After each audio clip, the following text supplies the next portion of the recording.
ಐತಿಹಾಸಿಕ ದೇವಸ್ಥಾನದ ಜಾಗವನ್ನೇ ಕಬಳಿಸಿದ್ದಾರೆ ಭೂಗಳ್ಳರು.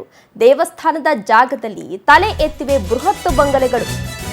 ಐತಿಹಾಸಿಕ ದೇವಸ್ಥಾನದ ಜಾಗವನ್ನೇ ಕಬಳಿಸಿದ್ದಾರೆ ಭೂಗಳ್ಳರು. ದೇವಸ್ಥಾನದ ಜಾಗದಲ್ಲಿ ಬೃಹತ್ ಬಂಗಲೆಗಳು ತಲೆ ಎತ್ತಿವೆ.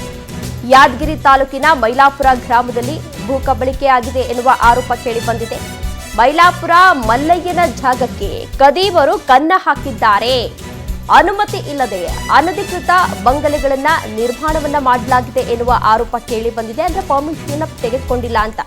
ದೇವಸ್ಥಾನಕ್ಕೆ ಬರುವಂತಹ ಭಕ್ತರಿಗೆ ಜಾತ್ರೆ ವೇಳೆ ತೊಂದರೆಯನ್ನ ನೀಡ್ತಾ ಇದ್ದಾರೆ. ಕೂಡಲೇ ಅನಧಿಕೃತ ಮನೆಗಳ ತೆರವು ಮಾಡುವಂತೆ ಅಲ್ಲಿನ ಸ್ಥಳೀಯರು ಆಗ್ರಹಿಸಿದ್ದಾರೆ. ದೃಶ್ಯಾವಳಿಗಳಲ್ಲಿ ನೀವು ಕೂಡ ಇದೀಗ ಗಮನಿಸ್ತಾ ಇರಬಹುದು. ಇದು ದೇವಸ್ಥಾನಕ್ಕೆ ಸೇರಿರುವಂತಹ ಜಾಗ.